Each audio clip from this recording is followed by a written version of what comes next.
네, 일본에서 리페어 학교를 다닐 때 이 덴트 수업 중에 많이 사용했던 연습 방법이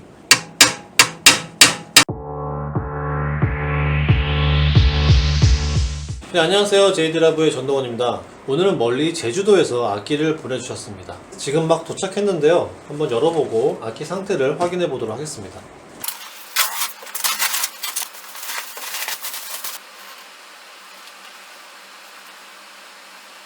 셀마 발렌시드 액션. 네, 시리얼은 20,000번대이기 때문에 1930년도 후반쯤에 제작이 된 걸로 보여집니다.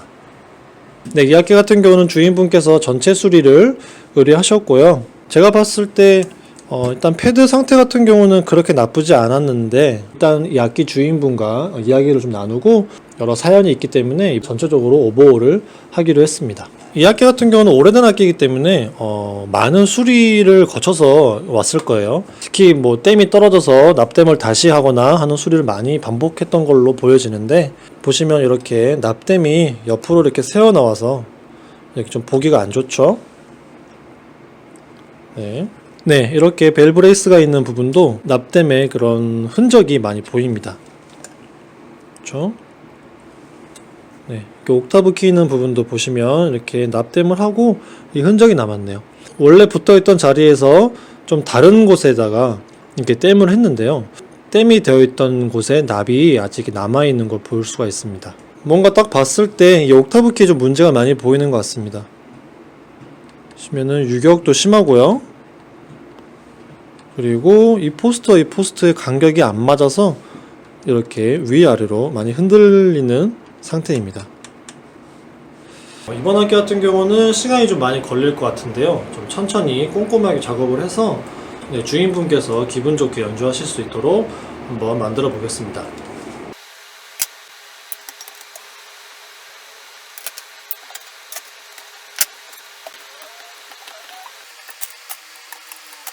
네, 분해하고 나서 보니까 제일 먼저 눈에 띄는 것은 바디가 이렇게 한쪽으로 좀 휘어져 있습니다. 좀 이렇게 올라오다가 이쪽으로 좀 휘어져 있어요.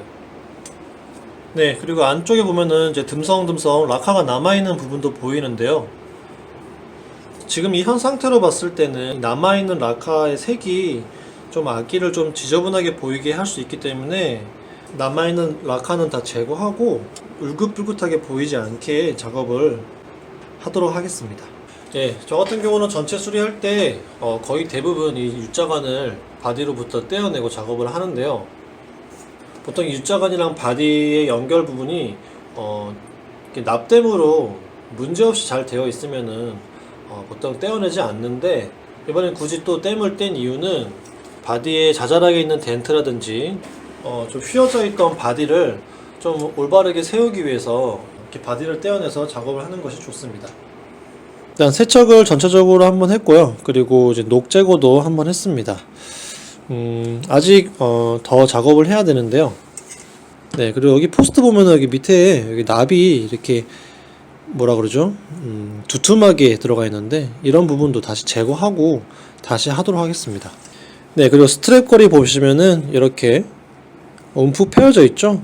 그래서 이런 부분도 다시 떼어낸 다음에 동으로 댐을 해서 다시 납땜을 해서 이 자리에 붙이도록 하겠습니다. 방금 전에 보여드렸던 여기 납이 두껍게 들어가 있던 포스트를 제거를 했는데, 이 부분만 납이 두껍게 들어가 있었던 이유를 좀 보니까요, 원형을 이루고 있는 것이 아니고 여기서부터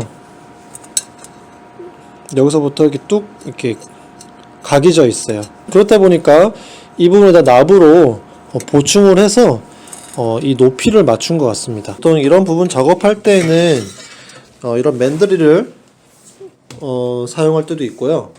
네, 이러한 덴트 볼을 이용해서 작업하는 경우도 있습니다. 일단 맨드릴을 사용해서 이 부분을 최대한 이 원형으로 한번 만들어 보도록 하겠습니다.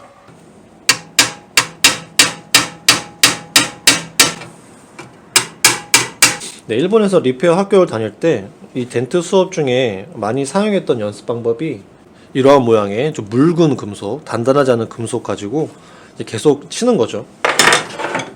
계속 치면서 같은 곳을 계속 치는 연습을 많이 했어요. 그래서 수업 시간 동안 계속 이것만 치는 겁니다. 이렇게. 그러면 이제 금속이 안으로 들어가겠죠? 예를 들어서 여기 친다고 하면은 여기만 계속 치는 겁니다. 그럼 이 부분만 계속 들어가게. 만일 치다가 이렇게 이탈되는 상태에서 딱 치면은 그 부분만 조금 이렇게 모양이 뒤틀리죠. 그렇게 해서 내가 지금 내가 원하는 방향을 잘 치고 있나 안 치고 있나를 많이 연습했던 것 같아요. 그래서 그런 수업도 있었고요.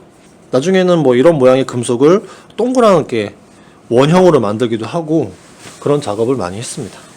네, 일단 이 부분 최대한 원형으로 돌릴 수 있도록 작업을 했습니다. 원래 처음에 제조되었을 때처럼 똑같이 만드는 것은 좀 어렵고요. 최대한 문제가 없게 모양을 만든다고 해야 되나요? 일단은 원래 모습을 찾을 수 있도록 최대한 노력했습니다. 네, 이제 그리고 이제 원래 있던 이 포스트를 다시 땜을 하도록 하겠습니다. 이제 포스트도 모양을 좀 바꿔야 될 것 같아요. 이만큼 붕 떠 있는데요. 납땜 할 때는 그 공간에 틈이 안 생기도록 최대한 밀착을 시켜야 되기 때문에 손이 많이 가는 작업이지만 이렇게 계속 맞춰보고 또 작업하고 그걸 반복을 해야 됩니다. 여기 납땜이 두툼하게 되어 있었는데 근본적인 부분을 해결을 하고 그리고 다시 땜 작업을 했습니다. 이전보다 훨씬 보기 좋죠?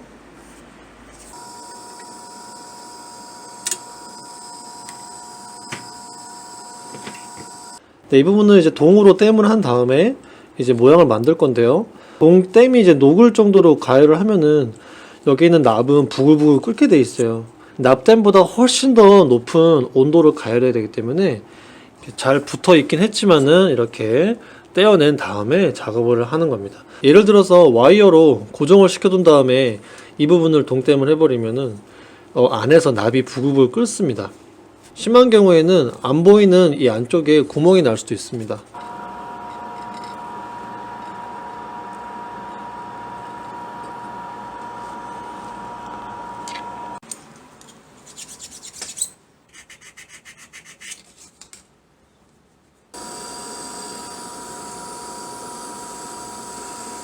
고리를 거는 부분, 이런 동땜으로 그 파인 부분을 채워 넣었고요. 색깔은 살짝 이렇게 좀 다를 수 있지만 그래도 여기 움푹 파여져서 이렇게 아슬아슬하게 스트랩이 걸리는 것보다는 훨씬 낫죠. 모양도 다시 제가 동그랗게 만들었고요. 이 땜도 이제 떼었다가 다시 했습니다. 네, 포스트에 납땜 자국이 남아있는데 이 포스트는 지금 현재 없는 상태입니다. 네, 현재 포스트는 남아있지 않고 포스트 위에 이제 그 나사가 관통하는 부분만 이렇게 남아있습니다. 네, 그 다음에 또 문제가 있는 부분이 이 옥타브 키인데요. 색소폰의 맨 위에 부분에 있고 그 옥타브 키를 눌렀을 때 4개 있는 그 옥타브 키를 열어주는 역할을 하고 있는 부분입니다. 일단 납땜으로 되어 있고요. 그리고 납도 이렇게 막 새어 나와져 있어요. 네, 일단 조립을 하면은요. 이렇게 위아래 유격이 많이 생겨 있죠. 그리고 아까 보여드렸던 여기 댐 위에 있는 포스트 위에만 공간을 채우기 위해서 이렇게 들어가 있고요. 여기 밑에 기둥이 있어야 될 포스트는 지금 없는 상태입니다. 그리고 예전에 붙어있던 포스트에 댐 자국만 남아 있거든요. 발렌시드 액션 같은 경우는 특이하게 이 부분의 포스트 밑에 구멍이 뚫려 있어서 이 봉이 관통하게 되어 있습니다. 그래서 이 봉이 안에서 움직일 수 있게 만들어져 있어요. 그 기둥이 지금 없는 겁니다. 일단 그 당시 그 포스트 똑같이는 하지 못하겠지만 제가 할 수 있는 범위 내에서 이 부분을 그래도 한번 제대로 만들어 보도록 하겠습니다. 옥타브 키의 그 맨 위에 부분을 이렇게 떼어냈습니다. 이거는 좀 사용이 좀 불가능할 것 같고요. 모양도 안 좋고 해서 다른 걸로 교체하고요.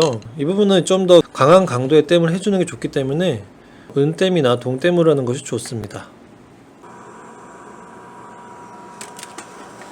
네, 새롭게 다시 땜을 했습니다. 고온으로 가열했기 때문에 이렇게 지저분해지는 거 어쩔 수 없는데 땜을 할 때 사용하는 플럭스를 다 제거하고 이제 세척을 한번 하고 깔끔하게 가공을 하도록 하겠습니다.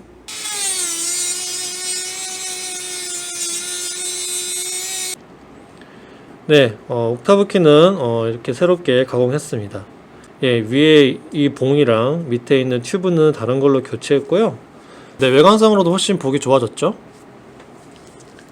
그리고 포스트, 납땜 자국만 있었고 포스트가 없었죠. 근데 그 포스트도 이런 식으로 만들어 봤습니다. 그래서 이 로드가 이 안으로 들어가서 이렇게 움직이면서 옥타브 키를 울리는 그런 구조가 되겠습니다. 원래부터 발렌시드 액션에 있던 포스트랑은 좀 틀리겠지만 그래도 구조적으로 문제 없이 만들었기 때문에 이대로 사용하시면 될 것 같습니다. 네, 이렇게 해서 포스트 두 개를 새롭게 댐을 했습니다. 네, 납은 깔끔하게 잘 들어갔고요.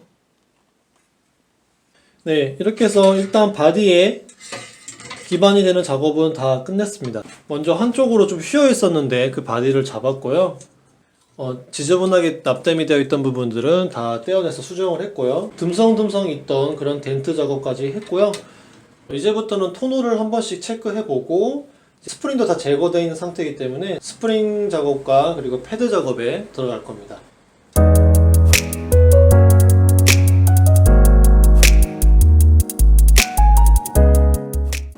네, 이 키 같은 경우는 지금 F# 키인데요. 여기와 여기 이 나사가 들어가는 부분의 위치가 같아야 됩니다. 그렇지 않으면은 들어가긴 하지만 움직임이 좋지가 않죠. 이렇게 뻑뻑하죠. 뭔가 쑥 내려와야 되는데 이렇게 움직이긴 하지만은 약간 좀 뻑뻑한 감이 있습니다. 네, 이렇게 아까보다 훨씬 더 부드러워졌죠. 움직임이. 네, 이런 부분도 꼭 확인을 하고 작업을 하고 있습니다. 네, 오른손 레미파 그리고 파샵까지 작업을 끝냈습니다. 스프링도 새로 교체했고요. 그리고 패드 작업까지 마쳤습니다. 이 키와 포스트 그리고 그 나사와의 그런 간격, 유격을 없앴기 때문에 까딱까딱거리는 소음도 전혀 나지 않습니다. 들었을 때 전혀 불필요한 소리가 없죠? 나머지 부분의 작업을 진행하도록 하겠습니다. 네, 이렇게 해서 바디의 패드 작업과 스프링 작업은 모두 끝냈습니다.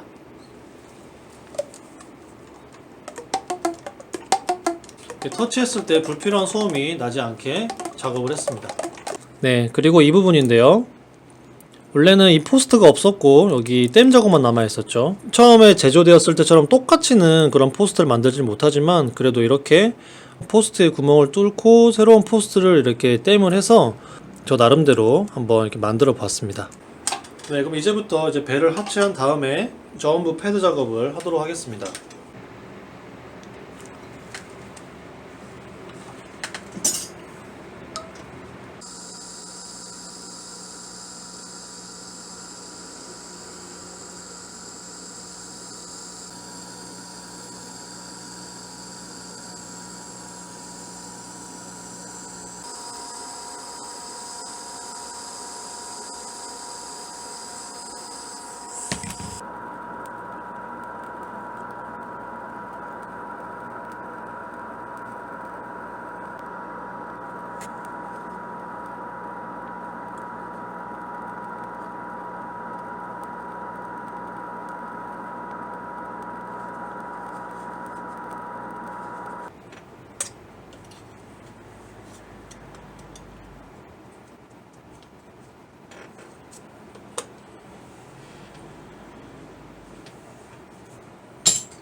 네, 이렇게 해서 모든 작업이 다 끝났습니다.